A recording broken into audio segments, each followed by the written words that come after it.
प्यारे दर्शकों नमस्कार। तारीख है आज 23 फरवरी 2026, दिन सोमवार। हिंदी तिथि फाल्गुन माह शुक्ल पक्ष षष्ठी। आइए नजर डालते हैं हमारे प्यारे राज्य हिमाचल प्रदेश की तमाम बड़ी खबरों पर। वीडियो शुरू करने से पहले कमेंट बॉक्स में जय हिंद लिखकर हमें सपोर्ट करें। तो चलिए शुरू करते हैं। आपदा प्रभावितों को किराए हेतु हिमाचल सरकार ने जारी किए 8,97,90,000 रुपए। हिमाचल प्रदेश सरकार ने वर्ष 2025 में भारी बारिश से प्रभावित परिवारों जिनके मकान पूर्णतः क्षतिग्रस्त हो गए या रहने योग्य नहीं रहे, उनको राहत प्रदान करने के उद्देश्य से किराए के लिए वित्तीय सहायता के रूप में 8,97,90,000 रुपए जारी किए। राज्य सरकार अपने संसाधनों से प्रत्येक आपदा प्रभावित परिवार को शहरी क्षेत्रों में 10,000 रुपए और ग्रामीण क्षेत्रों में 5,000 रुपए प्रति परिवार किराया सहायता के रूप में प्रदान कर रही है। सरकार की इस पहल से ग्रामीण क्षेत्रों के 2,817 परिवार और शहरी क्षेत्रों के 88 परिवार लाभान्वित हुए। वर्ष 2025 में प्राकृतिक आपदा के कारण प्रदेश भर में लगभग 16,488 परिवार प्रभावित हुए। इस दौरान 2,246 मकान पूर्णतः क्षतिग्रस्त और 7,888 मकान आंशिक रूप से क्षतिग्रस्त हुए। राज्य सरकार के प्रवक्ता ने बताया कि देश में पहली बार आपदा प्रभावितों को दी जाने वाली मुआवजा राशि में ऐतिहासिक वृद्धि की गई है।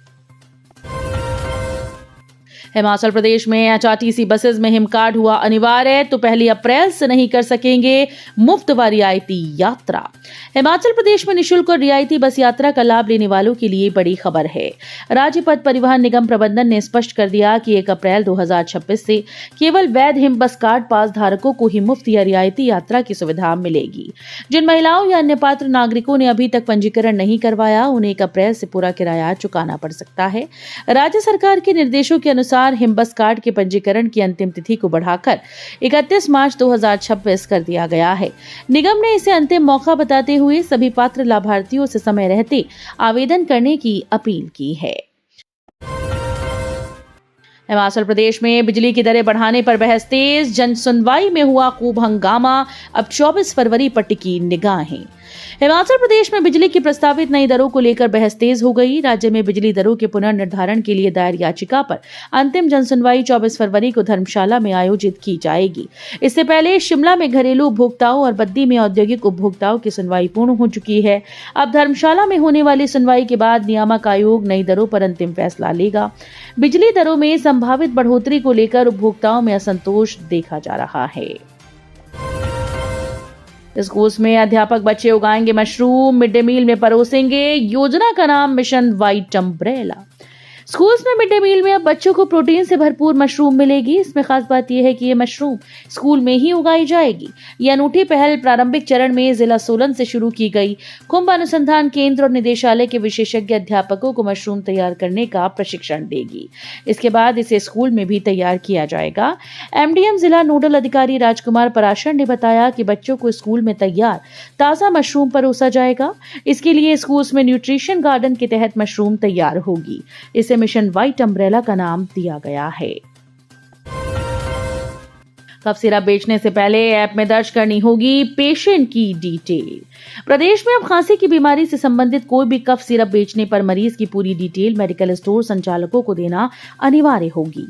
मेडिकल स्टोर संचालकों को ये जानकारी टीबी मुक्त हिमाचल ऐप में दर्ज करनी होगी। सरकार की ओर से टीबी मुक्त भारत अभियान के तहत प्रदेश में भी नई प्रक्रिया शुरू कर दी गई। इसके लिए मेडिकल स्टोर संचालकों के प्रशिक्षण भी दिया गया। यदि कोई मेडिकल स्टोर संचालक नियमों की अवहेलना करता पाया जाता है तो उसके खिलाफ नियमों की अवहेलना होगी। बाथू दिलड़ी को निहारने वाले पर्यटक ले रहे मोटर बोट घूमने का आनंद। प्रवासी पक्षियों के बाद पर्यटकों के आगमन से अब पौंग झील गुलजार हो रही है। पौंग झील के पानी में समाई बाथू दिलड़ी के ऊपरी सिरे बाहर निकलते ही उसको निहारने के लिए पर्यटक व श्रद्धालु लगातार आ रहे हैं। बाथू दिलड़ी को देखने के लिए प्रतिदिन काफी संख्या में दूर दराज से पर्यटक व श्रद्धालु वाहनों के माध्यम से आने शुरू हो गए हैं। पांडवों के द्वारा अज्ञातवास के दौरान निर्मित ऐतिहासिक स्थल बाथू दिलड़ी को निहारने पहुंच रहे पर्यटक वन्य प्राणी विभाग के द्वारा शुरू की गई मोटर बोट में बैठकर झील के बीच जाकर झील का नजारा देख रहे हैं। मंडी शिवरात्रि की स्टार नाइट पर छिड़ा विवाद। मंच पर प्रस्तुति देने नहीं पहुंचा ये हिमाचली लोक गायक। जानिए क्या है वजह। अंतर्राष्ट्रीय मंडी शिवरात्रि महोत्सव की अंतिम सांस्कृतिक संध्या को लेकर विवाद खड़ा हो गया। हिमाचल के सुप्रसिद्ध लोक गायक इंद्रजीत का नाम आधिकारिक निमंत्रण पत्र में 21 फरवरी की स्टार नाइट के लिए मुख्य कलाकार के रूप में प्रकाशित था। वो मंच पर प्रस्तुति देने नहीं पहुंची। गायक ने प्रशासन द्वारा अंतिम समय में किए गए बदलाव और कलाकार की गरिमा की अनदेखी पर गहरी नाराजगी व्यक्त की है। जानकारी के अनुसार 21 फरवरी की स्टार नाइट पहले इंद्रजीत के नाम तय की गई थी, लेकिन अंतिम समय में ये स्लॉट गायक हंसराज रघुवंशी को दे दिया गया और इंद्रजीत को सेकंड लास्ट स्लॉट पर गाने को कहा गया। शिमला में युवा कांग्रेस कार्यकर्ताओं और पुलिस जवानों के बीच धक्का मुक्की, पीएम का पुतला जलाने का प्रयास। हिमाचल प्रदेश कांग्रेस के शिमला स्थित राज्य कार्यालय में रविवार को तनावपूर्ण स्थिति बन गई। पुलिस और हिमाचल युवा कांग्रेस कार्यकर्ताओं के बीच धक्का मुक्की हो गई। युवा कांग्रेस के कार्यकर्ता नरेंद्र मोदी का पुतला जलाने की कोशिश कर रहे थे, लेकिन पुलिस ने उन्हें रोक लिया। मौके पर मौजूद पुलिसकर्मी बाल बाल बच गए। ये प्रदर्शनकारी अमेरिका के साथ ट्रेड डील के खिलाफ नारेबाजी कर रहे थे। प्रदर्शन के दौरान युवा कांग्रेस के कार्यकर्ताओं ने हिमाचल पुलिस के खिलाफ भी नारेबाजी की और पुलिस पर प्रधानमंत्री के इशारों पर काम करने का आरोप लगाया। मुख्य सरगना लाता ग्राहक और महिलाएं दिलाती थी बच्चे, पुलिस ने किस तरह पकड़ा बच्चे चोरी कर बेचने वाला गिरोह। हिमाचल प्रदेश और पंजाब के अंतर्राज्यीय बच्चा चोर गिरोह का पुलिस ने पर्दाफाश किया। जिला देहरा पुलिस ने एक सुराग मिलने के बाद मुख्य सरगना सहित अन्य महिलाओं को पकड़ा। ये गिरोह निसंतान और जरूरतमंद दंपतियों से संपर्क कर उन्हें बच्चे बेचता था। पुलिस ने खरीद फरोख्त का शिकार हुआ एक बच्चा बरामद कर लिया। उसे स्पेशल एडॉप्शन एजेंसी कांगड़ा के हवाले कर दिया है। इस मामले में 2 महिलाओं समेत 3 लोग पकड़े जा चुके हैं। माना जा रहा है कि इसमें और भी लोग शामिल हो सकते हैं। पुलिस मामले की जांच में जुटी हुई है। युवती ने ठुकराया शादी का प्रस्ताव, सनकी युवक ने लड़की के घर में लगाई आग, पेश आई घटना। जिला कुल्लू के उपमंडल आनी की ग्राम पंचायत कुठेड़ के कटाहर गांव में एक युवक ने शादी का प्रस्ताव ठुकराए जाने से आक्रोशित होकर लड़की के घर में आग लगा दी। गनीमत रही कि पड़ोसियों की सतर्कता के कारण लड़की के परिवार के सदस्य मौत के मुंह से सुरक्षित बाहर निकल आए। कुल्लू में सरकारी स्कूल के शिक्षक का कारनामा, छात्राओं को कमरे में बुलाकर 2 से करवाए निजी काम और 1 से छेड़छाड़। हिमाचल प्रदेश में जिला कुल्लू के एक शिक्षण संस्थान में शिक्षक पर छात्राओं से दुर्व्यवहार का आरोप लगा। सेंज घाटी के एक सरकारी स्कूल का ये मामला है। आरोप है कि शिक्षक ने 3 छात्राओं को अपने कमरे में बुलाकर अनुचित व्यवहार किया। विद्यालय के प्रधानाचार्य द्वारा दी गई लिखित शिकायत के आधार पर थाना सेंज में मामला दर्ज कर लिया गया है।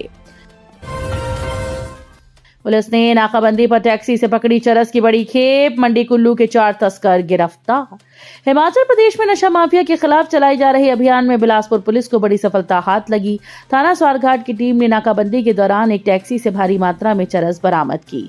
पुलिस ने इस मामले में मंडी और कुल्लू जिलों से ताल्लुक रखने वाले 4 तस्करों को गिरफ्तार किया। बरामद की गई चरस का कुल वजन 2 किलो 317 ग्राम बताया जा रहा है। मंदिर जा रहे परिवार के साथ हुआ भयानक हादसा, पिता और बहन के सामने गई 11 साल के मासूम की जान। बिलासपुर जिले के उपमंडल घुमारवी के तहत राष्ट्रीय उच्च मार्ग 103 पर कुलारू क्षेत्र में रविवार को एक भीषण सड़क हादसा पेश आया। यहां एक अनियंत्रित ट्रक ने स्कूटी को जोरदार टक्कर मार दी, जिससे 11 वर्षीय बच्चे की दर्दनाक मौत हो गई। हादसे में बच्चे के पिता और छोटी बहन भी घायल हुए। इस घटना के बाद जोल पलाकी गांव और पूरे क्षेत्र में शोक की लहर दौड़ गई। मिली जानकारी के अनुसार जोल पलाकी निवासी सुनील कुमार 47 वर्षीय अपनी स्कूटी पर अपने बेटे अभिनव 11 वर्षीय और बेटी ईशानी 8 वर्षीय के साथ कांगू मंदिर की ओर जा रहे थे। जैसे ही वे कुलारू के समीप पहुंचे तो पीछे से आ रहे एक तेज रफ्तार ट्रक ने उनकी स्कूटी को टक्कर मार दी। टक्कर इतनी भयानक थी कि स्कूटी पर पीछे बैठा अभिनव सड़क पर गिर गया और ट्रक के टायर की चपेट में आ गया। तो ये थी आज की फटाफट खबरें। हम मिलेंगे अगले बुलेटिन में, तब तक के लिए धन्यवाद। जय हिंद।